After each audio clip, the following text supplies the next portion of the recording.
Welcome to our deep dive into the world of Mexican cartels, man. This is some seriously heavy stuff. We're talking about organizations that are incredibly powerful, incredibly wealthy, and incredibly dangerous. In this video, we'll explore who they are, how many there are, and what they do. It's a crazy story, man. We're talking about drug trafficking, violence, corruption, and a whole lot more. So buckle up, because we're about to get into some real shit. So, where did these cartels even come from? How did they become such a powerful force that they are today? You gotta go back way back to understand this. We're talking about a history that spans decades, if not centuries. It's like the roots of a tree, right? Deep, tangled, and complex. The deeper you dig, the more you uncover. These cartels didn't just pop out of nowhere. They have a long, intricate history that has shaped them into what they are today. They've been growing, evolving for decades, from small-time operations to massive criminal enterprises. It all started with the opium poppy trade back in the day. This was the seed that would eventually grow into the sprawling cartel networks we see now. Mexico, with its perfect climate and all, became a prime spot for growing that stuff. The fertile lands and favorable weather conditions made it an ideal location. And the demand was through the roof. People couldn't get enough of it, and that demand only kept growing. The US in particular couldn't get enough of it. The American appetite for drugs was insatiable, fueling the growth of these cartels. This created a market, a black market, ripe for exploitation. The profits were astronomical, and the risks, though high, were worth it for many. And that's where these guys came in. They saw an opportunity and seized it, turning small-time operations into major criminal enterprises. At first it was small-time stuff, just local farmers trying to make a buck. But then things escalated. The money started flowing in, and with it came power and influence. The money started pouring in, and with that money came power. These cartels amassed fortunes, and with those fortunes they bought influence and protection. These guys started forming gangs, then bigger organizations, and boom, the cartels were born. They became more organized, more ruthless, and more powerful. One of the earliest and most notorious was the Guadalajara cartel, run by a dude named Miguel Angel Felix Gallardo.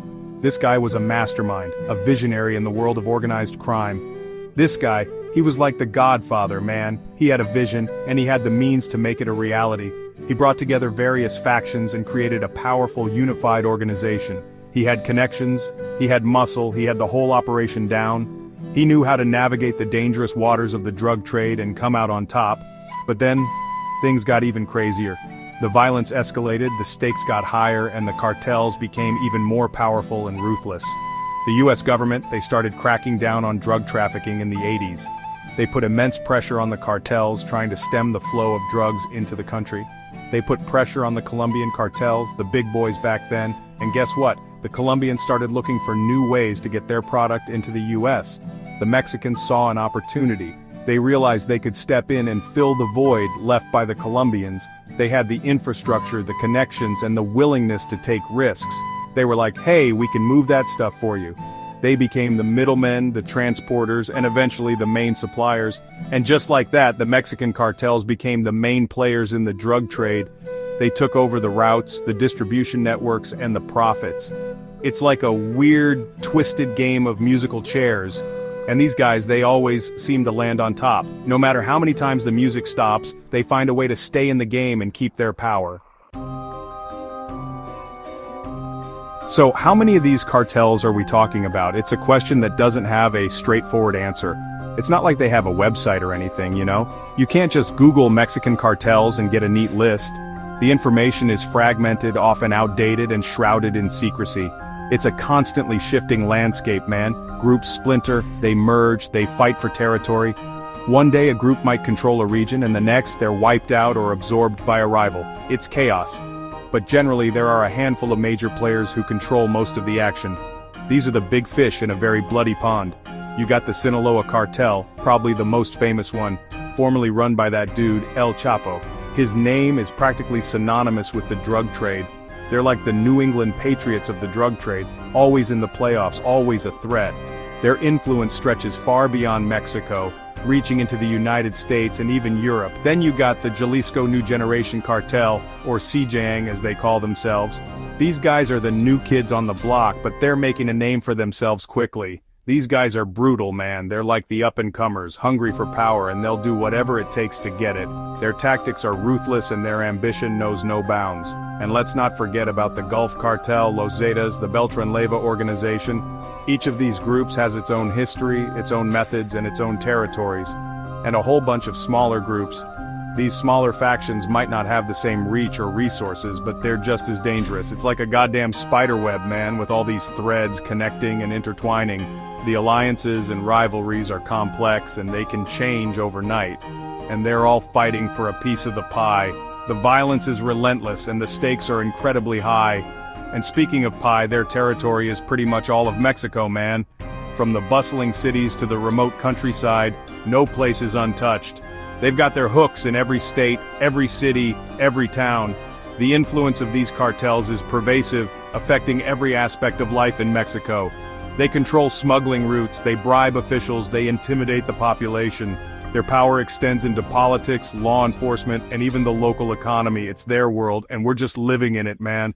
The level of control they exert is staggering, and it's a reality that many people have to navigate daily. It's a scary thought, but it's the reality. For many, it's a life lived in the shadow of fear, where the threat of violence is ever present. Chapter 3. The dirty business of cartels. So, what do these guys actually do? What is it that makes them so feared and powerful? I mean, we know they're involved in drug trafficking, right? That's the first thing that comes to mind. That's their bread and butter. The sheer volume of drugs they move is staggering. They move tons and tons of cocaine, heroin, meth, you name it, across the border and into the US. It's a well-oiled machine. It's a multi-billion-dollar industry, man. The profits they rake in are astronomical. But it's not just about the drugs anymore. These cartels have evolved. They've diversified, just like any good business. They've branched out into other lucrative ventures. They're involved in human trafficking, exploiting the most vulnerable for profit. Arms smuggling, extortion, and other forms of organized crime are also part of their portfolio. Kidnapping for ransom is another tactic they use. It's a brutal way to make money. They're like a one-stop shop for all your criminal needs. If it's illegal and profitable, they're in on it. And the violence, man, the violence is insane. It's a constant, terrifying presence. These guys, they don't mess around. They're heavily armed and extremely dangerous. They'll kill anyone who gets in their way without a second thought. Whether it's rival gang members, police officers, journalists, or even innocent civilians, no one is safe. They have no regard for human life. The devastation they leave behind is heart-wrenching. It's like something out of a movie. But it's real life, man. This is the harsh reality for many. And it's happening right now. This isn't some distant past, it's the present. They use fear and intimidation to control the population. It's a reign of terror. They bribe or threaten government officials, ensuring their operations run smoothly. Judges, police officers, anyone who stands in their way is either bought off or silenced. Anyone who can help them do their business is either on their payroll or living in fear. They've infiltrated every level of society, man. From the streets to the highest offices. It's like a cancer that's spread throughout Mexico, affecting every aspect of life. And the worst part is, there's no easy solution. The problem is deeply rooted and complex. It's a complex problem with no easy answers. Experts and officials are constantly debating the best course of action. But one thing's for sure, man, we need to be talking about it. Awareness is the first step. We need to be aware of what's going on. Education and information are powerful tools. Because this isn't just a Mexican problem, it's a global problem. The reach of these cartels extends far beyond borders. Thanks for watching. If you found this video informative, don't forget to like, share, and subscribe for more content. Leave a comment below with your thoughts or any questions you have about Mexican cartels. This is a conversation that needs to continue, folks. We need to shed light on these dark corners of the world. Stay informed, stay aware, and stay safe out there.